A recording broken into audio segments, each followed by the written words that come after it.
Entonces, el peso de un cuerpo es la manifestación de la interacción que realiza este cuerpo con la Tierra. Es decir, que este cuerpo con la Tierra tiene un peso. Este cuerpo en la Luna tendrá otro peso.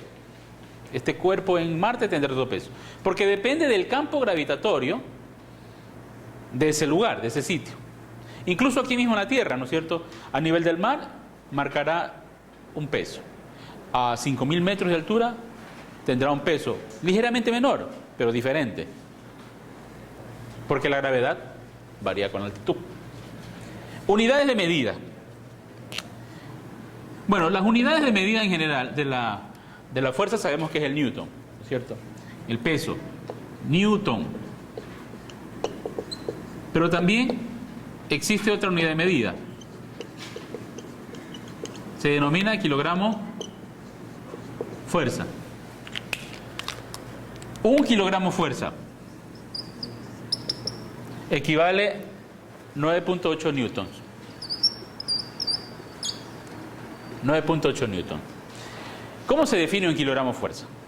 Bueno, si esto fuese una masa de 1 kilogramo, el que se dejase caer, y lo soltamos, imaginemos un cuerpo de 1 kilogramo y lo soltamos. ¿Cuál es la fuerza de atracción gravitatoria? Vamos al ejemplo. Fuerza de atracción gravitatoria. 1 kilogramo, ¿por cuánto tendría que multiplicar? Por 9.8, que es la aceleración de la gravedad. Entonces, esta fuerza de atracción gravitatoria es 9.8 kilogramos metros segundo cuadrado. Y la definición de kilogramos metros segundo cuadrado es newton. Es el newton. ¿Ya? O sea que un cuerpo de 1 kilogramo soltado en caída libre experimenta una fuerza de atracción gravitatoria por la Tierra de 9,8 newton. Pues bueno, a eso se definió 1 kilogramo fuerza. O sea, a un objeto de 1 kilogramo masa que es atraído a razón de 9.8 metros por segundo cuadrado hacia la Tierra, se definió como unidad de medida de kilogramo fuerza. Entonces, ahí está. ¿Qué es 1 kilogramo fuerza? Por eso 1 kilogramo fuerza equivale a 9.8 newtons.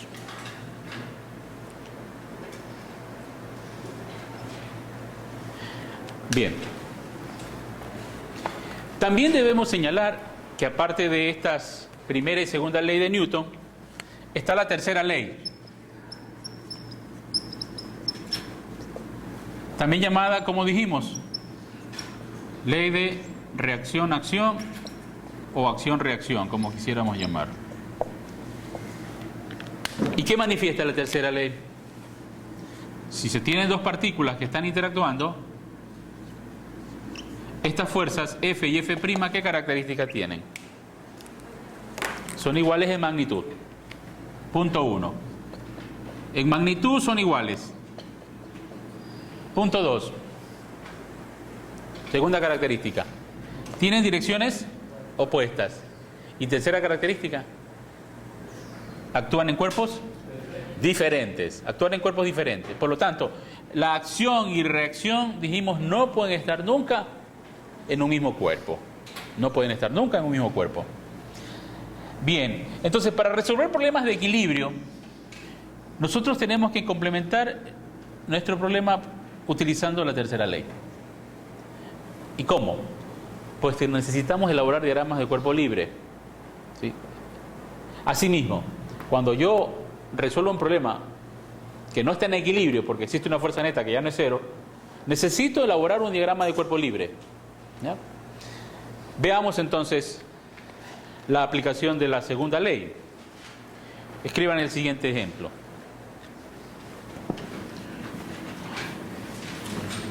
Sobre una superficie rugosa,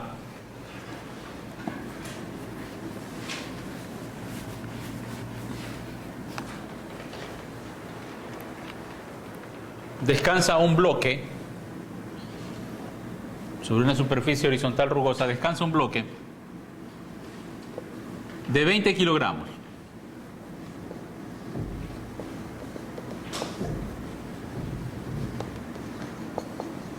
de 20 kilogramos.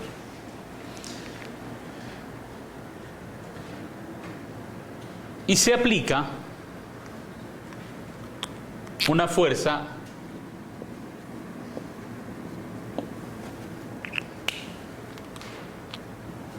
de 100 newtons. Y se aplica una fuerza de 100 newtons con un ángulo de 30 grados con respecto a la horizontal. Con un ángulo de 30 grados con respecto a la horizontal.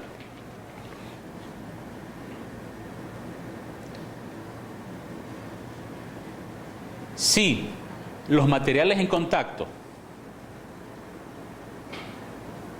presentan un coeficiente de fricción estático de 0.5 y un coeficiente cinético de 0.3,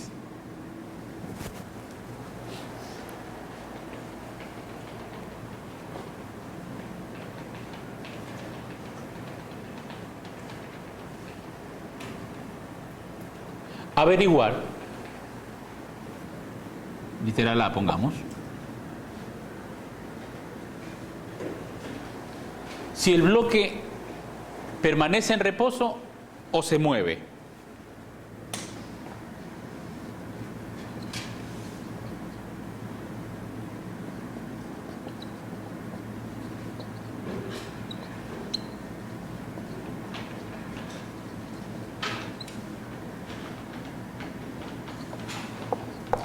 Averiguar si el bloque está en reposo o se mueve. ¿No? Bien. Lo primero que debemos hacer entonces es analizar de este sistema, de este bloque, qué fuerzas están actuando sobre el mismo. Entonces, elaboramos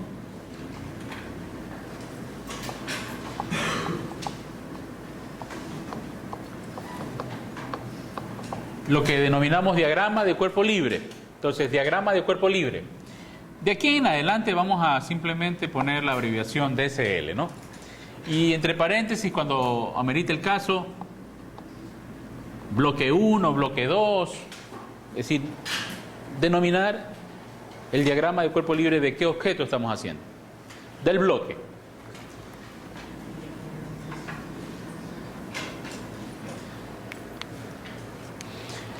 Entonces, aquí es donde nosotros aplicamos la tercera ley de Newton.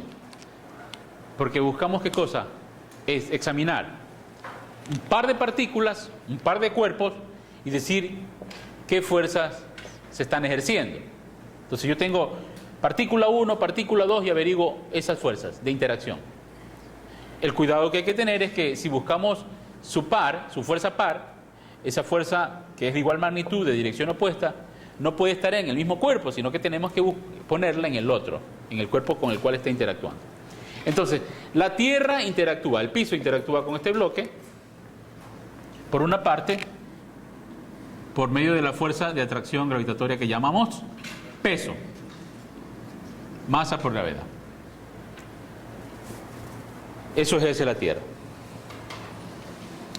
Pero por otro lado, como también está interactuando por el contacto que existe, entonces sobre el mismo ejerce una fuerza ya denominada normal, fuerza normal.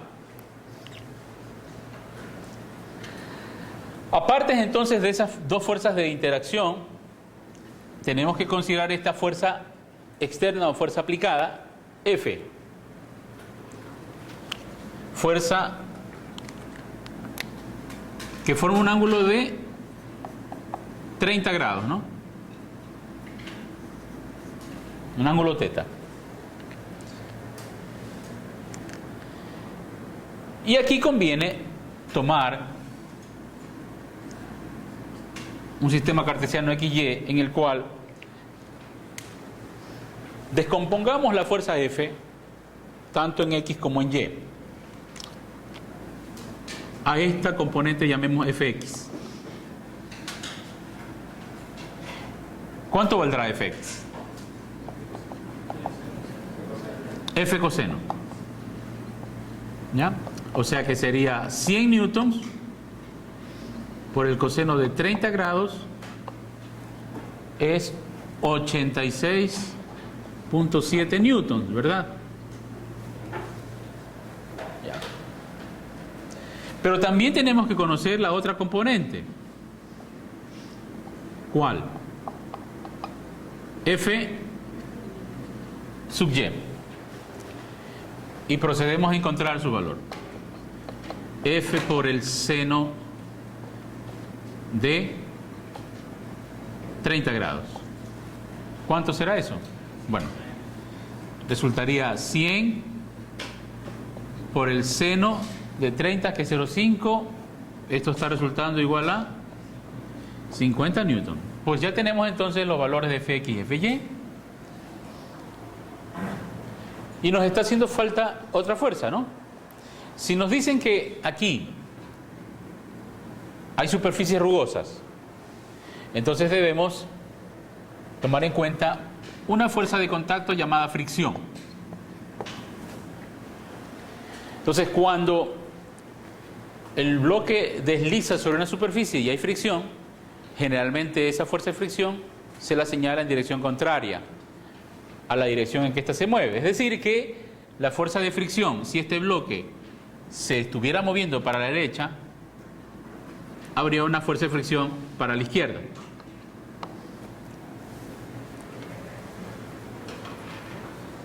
Detengámonos un momento en la fuerza de fricción. Bueno, la fuerza de fricción en realidad es una fuerza de origen electrostático. ¿Ustedes recuerdan el globo que yo froté y lo pegué en la pizarra? ¿Sí se acuerdan? Ya. Ahí está evidenciada una fuerza eléctrica. ¿Ya? Entonces, cuando los cuerpos empiezan a frotarse, intercambian cargas eléctricas y se genera entonces una especie de soldadura en frío cuando están pegados, ¿sí? Entonces, cuando empieza uno a tratar de llevárselo, arrastrándolo, deslizándolo, no hace otra cosa que tratar de vencer esa fuerza electrostática que existe entre las partículas cercanas a la superficie que están en contacto. Entonces, la fuerza electrostática, la fuerza de fricción es una fuerza de origen electrostático, pero que a nivel macro, como nosotros vemos acá las cosas, la podemos representar por un vector que generalmente se lo pone en sentido contrario al movimiento, pero no siempre. Porque cuando hay una rueda, por ejemplo, que tiene tracción propia, la fuerza de fricción es la que justamente da el impulso. O en el caso que nosotros usamos nuestras piernas para caminar, nosotros podemos caminar por la fricción que existe entre nuestra suela de los zapatos y el piso. Porque ¿qué tal si yo camino sobre una superficie que está encerada? Me resbalo, lo más seguro que me resbale. O si estoy en hielo, ¿no es cierto? Me resbale, la fricción es casi mínima. Entonces, la fricción, como lo he puesto en el diagrama, generalmente se la pone en contra del movimiento. Pero hay dos clases de fricción. Si no hay movimiento relativo, esa fricción, ¿cómo se la llama? Fricción estática. Y esa fricción estática puede ser máxima. Cuando es máxima, empíricamente se determina por esta expresión, el producto de su coeficiente estático por la normal. Pero hay que entender cuándo alcanza esta condición de fricción estática máxima. ¿Cuándo alcanza? Cuando está a punto de moverse, ¿no es cierto? Entonces, si yo examino un diagrama fricción, fuerza de fricción, vamos a poner aquí, y acá fuerza aplicada. Entonces, cuando yo estoy jalando un cuerpo, ¿verdad? Supongo que aquí hay una cuerda y yo tiro de ella. Y no se mueve esto. La fuerza de fricción que se genera es estática para allá. Y es justamente la fuerza aplicada.